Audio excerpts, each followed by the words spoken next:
नमस्ते साथियों, कैसे हैं आप सब। इस बार हम मुंबई की यात्रा पर थे और अपनी यात्रा की शुरुआत हमने अपने इष्ट देव भगवान गणेश की दर्शन के साथ करनी चाहिए। इसके लिए हम सब निकल पड़े प्रभा देवी स्थित सिद्धिविनायक मंदिर में उनके दर्शन करने के लिए। सिद्धिविनायक जाने के लिए सबसे पहले हम निकले और पहुंच गए CST, लेकिन बाद में पता चला कि हमें CST नहीं जाना था। सिद्धिविनायक मंदिर जाने के लिए सबसे पहले आपको मुंबई लोकल के स्टेशन दादर तक आना होगा। स्टेशन से आप बाहर निकलिएगा, किसी से भी पूछ लीजिएगा कि सिद्धिविनायक मंदिर जाना है तो बस कहाँ से मिलेगी। वो आपको एक रास्ता बताएंगे जो दादर स्टेशन के बाहर बने हुए ओवरब्रिज के बगल से चलता हुआ गया है और मुश्किल से 5 मिनट के पैदल वॉक पर आप एक चौराहे नुमा जगह पर पहुंच जाएंगे, जहां पर लोगों की एक लंबी लाइन आपको दिखेगी। वो लाइन वही लोगों की है जो सिद्धिविनायक मंदिर तक जाना चाहते हैं या उसके आगे जाना चाहते हैं। आप भी लाइन में लग जाइए। कुछ देर के बाद एक AC बस आके खड़ी होगी। किराया मात्र 6 रुपये है।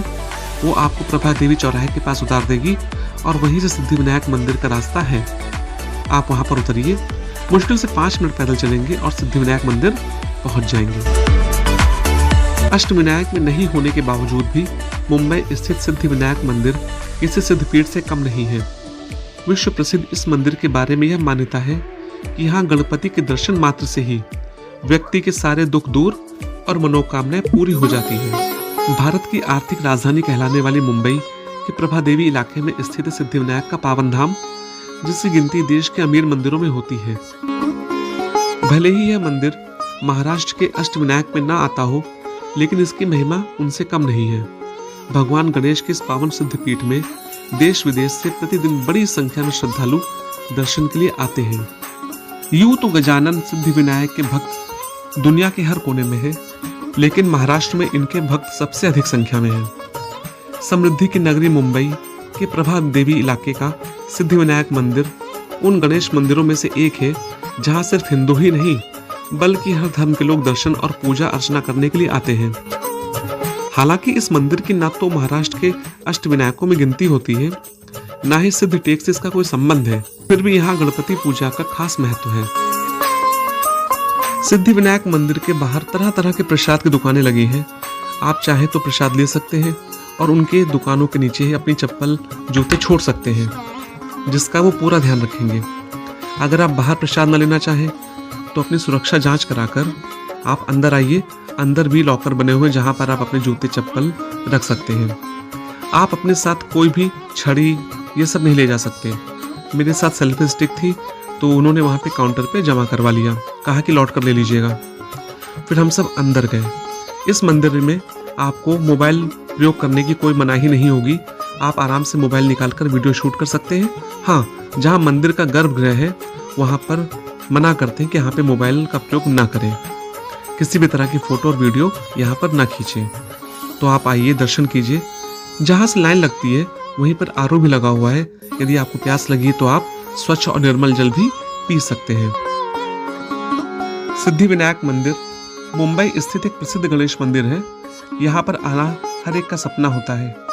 वो व्यक्ति जो मुंबई दर्शन के लिए आया है वो कहीं ना कहीं मन में ये बात जरूर रखता है कि उन्हें सिद्धिविनायक जी के दर्शन भी करने हैं। सिद्धिविनायक की मान्यता बहुत है। यहाँ पर हर आम खास हर तरह के व्यक्ति यहाँ पर दर्शन करने आते हैं, चाहे वो आम नागरिक हो जो ठेला लगाता है या मुंबई फिल्म इंडस्ट्री में काम करने वाले बड़े बड़े सुपरस्टार, सब यहाँ पर आकर बाबा के दर पे मत्था टेकते हैं। गणेश जी की जिन प्रतिमाओं की सूंड दाईं ओर मुड़ी होती है वे सिद्धपीठ से जुड़े होते हैं और उनके मंदिर सिद्धिविनायक मंदिर कहलाते हैं। कहते हैं कि सिद्धिविनायक की महिमा अपरंपार है। वे भक्तों की मनोकामना को तुरंत पूरा करते हैं। मान्यता है कि ऐसे गणपति बहुत ही जल्दी प्रसन्न होते हैं और उतनी ही जल्दी कुपित भी होते हैं। सिद्धिविनायक की दूसरी विशेषता यह है कि वह चतुर्भुजी विग्रह है। उनके ऊपरी दाएं हाथ में कमल और बाएं हाथ में अंकुश है और नीचे के दाहिने हाथ में मोतियों की माला और बाएं हाथ में मोदक भरा कटोरा है। गणपति के दोनों ओर उनकी दोनों पत्नियां रिद्धि और सिद्धि मौजूद हैं, जो धन, ऐश्वर्य, सफलता और सभी मनोकामनाओं को पूर्ण करने का प्रतीक है। मस्तक पर अपने पिता शिव के समान एक तीसरा नेत्र और गले में एक सर्पहार के स्थान पर लिपटा हुआ है। सिद्धिविनायक का यह विग्रह मात्र 2.5 फीट ऊंचा है और 2 फीट चौड़े एक ही काले शिलाखंड से बना हुआ है। अगर इस मंदिर के निर्माण की बात करें तो सिद्धिविनायक का यह मंदिर 19 नवंबर 1801 में पहली बार बना था। सिद्धिविनायक का यह मंदिर पहले काफी छोटा था, बाद में इसका कई बार पुनर्निर्माण भी हो चुका है। 1991 में महाराष्ट्र सरकार ने इस मंदिर के भव्य निर्माण के लिए 20,000 वर्ग फीट की जमीन प्रदान की थी। वर्तमान में सिद्धिविनायक का यह मंदिर 5 मंजिला है और यहाँ प्रवचन गृह, गणेश संग्रहालय व गणेश विद्यापीठ के अलावा दूसरी मंजिल पर अस्पताल भी है, जहाँ रोगियों की मुफ्त चिकित्सा की जाती है। इसी मंजिल पर रसोई घर है, जहाँ से एक लिफ्ट सीधे गर्भगृह में आती है। पुजारी गणपति के लिए निर्मित प्रसाद व लड्डू इसी रास्ते से लाते हैं। महाराष्ट्र के अहमदनगर जिले के सिद्धटेके गणपति भी सिद्धिविनायक के नाम से जाने जाते हैं और उनकी गिनती अष्टविनायकों में की जाती है। महाराष्ट्र में गणेश दर्शन के 8 सिद्ध ऐतिहासिक और पौराणिक स्थल हैं, जो अष्टविनायक के नाम से प्रसिद्ध हैं। लेकिन अष्टविनायकों से अलग होते हुए भी इनकी महत्ता किसी सिद्धपीठ से कम नहीं है। इस बात का अनुभव आप तभी कर सकते हैं जब आप यहाँ पर आते हैं। यहाँ पे हर तरफ आपको भक्त मिलेंगे जो गजानन का ध्यान कर रहे हैं और उनसे अपनी मनोकामना कह रहे हैं। और सभी का कहना है कि जब भी हमने यहाँ पर कुछ गजानन से कहा है तो गणेश भगवान ने उनकी इच्छा तुरंत पूरी की है। आमतौर पर भक्तगण बाईं तरफ मुड़ी सूंड वाली गणेश प्रतिमा की प्रतिष्ठापना और पूजा अर्चना करते हैं। कहने का तात्पर्य है कि दाहिनी ओर मुड़ी गणेश प्रतिमाएं सिद्धपीठ की होती हैं और मुंबई के सिद्धिविनायक मंदिर में गणेश जी की जो प्रतिमा है वह दाईं ओर मुड़ी हुई सूंड की है, यानी यह मंदिर भी एक सिद्धपीठ है। नवनिर्मित मंदिर के गर्भगृह को इस प्रकार से बनाया गया है ताकि अधिक से अधिक भक्त गणपति का सभा मंडप से ही सीधे दर्शन कर सकें। पहले मंजिल की गैलरियां भी इस तरह से बनाई गई हैं कि भक्त वहां से सीधे दर्शन कर सकते हैं। अष्टभुजी गर्भगृह तकरीबन 10 फीट चौड़ा और 13 फीट ऊंचा है। गर्भगृह के चबूतरे पर स्वर्ण शिखर वाला चांदी का सुंदर मंडप है, जिसे सिद्धिविनायक विराजते हैं। गर्भगृह में भक्तों के जाने के लिए 3 दरवाजे हैं, जिन पर अष्टविनायक, अष्टलक्ष्मी और दशावतार की आकृतियां चित्रित हैं। वैसे भी सिद्धिविनायक मंदिर में हर मंगलवार को भारी संख्या में भक्तगण गणपति बप्पा के दर्शन कर अपनी अभिलाषा पूरी करते हैं। मंगलवार को यहाँ इतनी भीड़ होती है कि लाइन में 4-5 घंटे खड़े होने के बाद ही दर्शन हो पाते हैं। हर साल गणपति पूजा महोत्सव में यहाँ भातपत्र चतुर्थी से अनंत चतुर्दशी तक विशेष समारोह मनाया जाता है। जिस दिन हम सिद्धिविनायक जी के दर्शन करने गए वो आम दिन थे, इसलिए वहां पर भीड़ नहीं थी।